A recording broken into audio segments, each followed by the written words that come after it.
Kembali kita bertemu. Kali ini kita akan membahas obrolan dengan tema atau episode yang baru. Tema bahasan obrolan kita kali ini adalah intrapreneur atau intrapreneurship. Apa itu? Nanti akan saya jelaskan. Bapak Ibu, banyak orang pengen menjadi kaya karena kekayaan itu dianggap sukses. Keberhasilan itu dianggap kaya raya, begitu. Sebagian besar bahkan orang beranggapan seperti itu. Di episode bahasan yang lalu saya sudah jelaskan apa itu kekayaan yang sejati. Saya tidak akan ulangin itu lagi lah.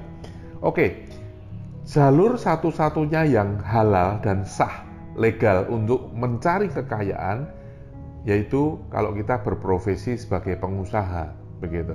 Jalur yang lain bisa, tetapi tidak bisa lah sebagai peneliti atau sebagai apa untuk menjadi kaya, sekaya-kayanya saya rasa susah.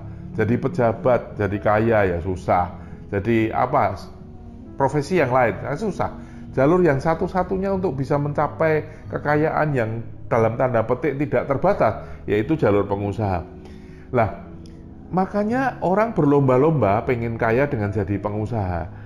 Sayangnya, ternyata tidak. Saya berpenganut bahwa tidak semua orang bisa jadi pengusaha. Itu seperti seolah-olah sudah ada garis tangan dari Sang Pencipta.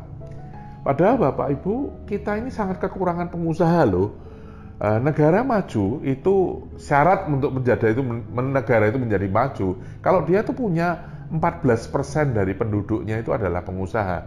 Sedangkan Indonesia baru punya 3,1%. Ya, negara kita tetangga Malaysia sekitar 5%, Singapura 7%. Kalau menjadi negara maju standarnya adalah 14, kita masih kurang 11%. Berarti kita masih kurang kira-kira 30 juta orang untuk menjadi pengusaha. Jadi Indonesia memanggil nih untuk setiap pemirsa bagaimana menjadi pengusaha. Sayangnya sekali lagi saya menganut ya, tidak setiap orang bisa jadi pengusaha. Banyak orang yang berpandangan bahwa jadi pengusaha itu bisa dipelajarin, setiap orang bisa menjadi pengusaha. Tetapi logika saya enggak.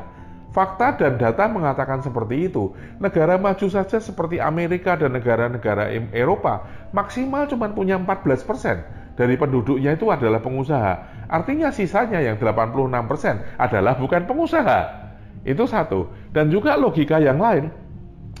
Bagaimana mungkin kalau mau jadi pengusaha semua, mau pedagang semua, mau jualan semua, yang beli siapa? Gitu. Mau menjadi pemilik pabrik semua, yang jadi karyawan siapa? Kan nggak mungkin. Jadi saya beranggapan seperti itu. Tapi bagaimana supaya kita itu bisa belajar untuk menjadi pengusaha? Ada nggak forum untuk magang belajar dari pengusaha? Ada. Yaitu dengan apa? Dengan bekerja sebagai karyawan yang harus memasuki kotak atau memasuki fase yang disebut intrapreneur. Jadi intrapreneur itu apa? Intrapreneur itu gampangnya, definisi gampangnya adalah karyawan yang bermentalitas pengusaha. Seorang pekerja hebat yang punya rasa memiliki sampai seolah-olah dia bekerja sedemikian rupa, sedemikian sungguh-sungguh seperti milik sendiri. Sehingga kalau dia sudah terbiasa seperti itu, nanti ada peluang yang dibuka oleh yang di atas, kita betul-betul bisa loncat dari pekerja menjadi pengusaha. Itu namanya intrapreneur. Intrapreneur adalah seorang karyawan yang bersikap mental atau punya mentalitas seorang pengusaha. Nah, apa itu mentalitas pengusaha? Banyak yang harus dikerjakan atau dilatih oleh orang-orang atau pekerja-pekerja yang magang latihan untuk menjadi pengusaha. Yang pertama, sangat gampang sekali. Marilah kita berlatih untuk bekerja dengan rasa memiliki yang tinggi. Betul-betul seolah-olah mengerjakan ini semuanya dengan tuntas, dengan rapi, sehemat mungkin, sengirit mungkin, seperti punya kita sendiri.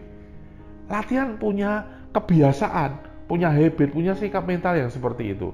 Contoh misalnya lampu yang nyala, AC yang menyala. Kita sebagai pekerja kantoran misalnya, punya kebiasaan nggak? Risih nggak? Kalau kita ngelihat pulang AC di ruang kita masih nyala, lampu masih nyala, kita matikan nggak? Karena kita sadar semua ini energi ini dibiayai dengan uang, begitu. Atau kita berpikiran, wah nggak pedulilah, yang bayar kan bos saya, ya. Emangnya apa urusannya? Emangnya gue pikirin, kerja pulang lah, terserah. Kita punya sikap mental seperti itu. Bagaimana kita setelah keluar dari ruangan ini? Kita lihat ruangan sebelah, semua sudah nggak ada orang, lampunya masih nyala semua, AC-nya masih nyala. Kita punya kepedulian dan punya dorongan nggak untuk masuk ke ruang sebelah, matikan, dan besok dia omongin, tolong dong, matiin dong, sayang energinya, sayang dong, ini pemborosan.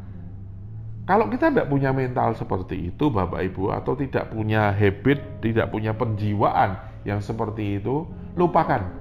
Nggak usah bercita-cita jadi pengusaha, nggak mungkin. Kita nggak punya modal dasar untuk menjadi pengusaha. Jadi itu rasa memiliki, rasa peduli, ya, rasa ngeman, rasa untuk menghemat, itu harus ada di dalam diri kita. Walaupun kita masih bekerja loh, walaupun kita masih ikut orang, walaupun kita masih karyawan atau pegawai, bahkan mungkin pegawai rendahan, pakailah kesempatan untuk belajar menjadi pengusaha dengan punya sikap mental dan gaya kerja, gaya hidup yang seperti itu. Yang kedua, marilah kita latih selalu memberikan lebih banyak, memberikan lebih baik dari yang dituntut. Kalau pekerjaan kita sebenarnya dari sini sampai di sini, ya, itu cukup, itu job desk kita, itu atasan kita sudah senang. Marilah kita coba berikan lebih jadi segini. Ya, berikan servis yang terbaik, berikan satu jasa pelayanan yang terhebat, berikan satu pekerjaan yang paling baik sehingga orang kita, atasan kita itu puas. Buatlah teman, atasan, bawahan kita itu sebagai pelanggan kita, yang kita serve dengan baik, yang kita layani dengan baik sampai mereka puas. Itulah mentalitas pengusaha yang kita bisa latih sembari ketika kita bekerja ikut orang. Ya, apalagi masih banyak sifat-sifat atau karakter-karakter lain yang harus kita pelajari. Nah, masalahnya banyak orang yang nggak sadar, nggak ngeh, dan banyak orang yang tidak memanfaatkan momentum terbaik, kesempatan terbaik, yaitu ketika mereka bekerja, mereka ngelihat bosnya, mereka melihat owner kerjanya seperti itu, dan ditiru, dicontoh, mereka mulai latihan. Itu paling aman, Bapak Ibu. Kita nggak beresiko. Dan seandainya akhirnya ketemu bahwa ternyata garis tangan saya bukan seorang pengusaha, garis tangan saya hanya seorang pekerja yang profesional, kita nggak rugi dengan latihan kerja seperti itu. Kita akan menjadi yang disebut kaum profesional, ya.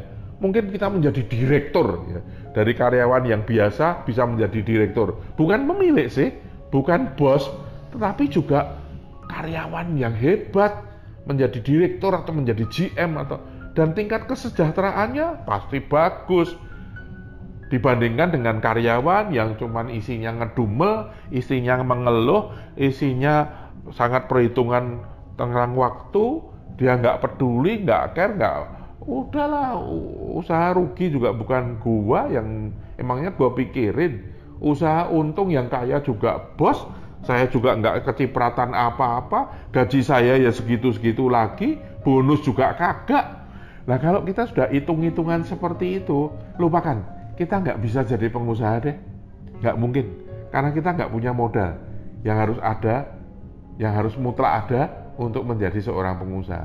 Makanya pesan saya, marilah kita memasuki, jangan hanya sekedar menjadi karyawan biasa, marilah kita menjadi karyawan hebat yang disebut intrapreneur, atau sebutan lain yaitu kaum atau golongan profesional, bukan karyawan biasa, tapi karyawan pekerja hebat, intrapreneur dan profesional, karena di stage itulah kita bisa latihan untuk menjadi seorang pengusaha. Barangkali itu rezeki kita akan melompat jadi pengusaha.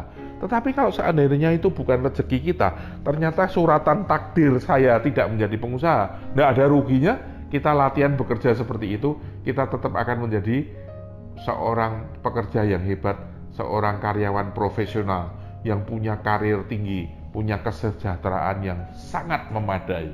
Itulah tips singkat untuk kita yang bekerja, saat ini masih bekerja, apapun bidangnya, apapun profesi, berapapun tingkatannya, marilah kita kerja dengan segenap hati, memakai momentum prima ini untuk belajar bekerja, bermentalitas, berperilaku, berperasaan seperti seorang pengusaha. Maka suatu hari nanti kita bisa menjadi pekerja hebat atau bahkan pengusaha yang hebat. Salam sukses dan salam sehat selalu dari saya. Terima kasih.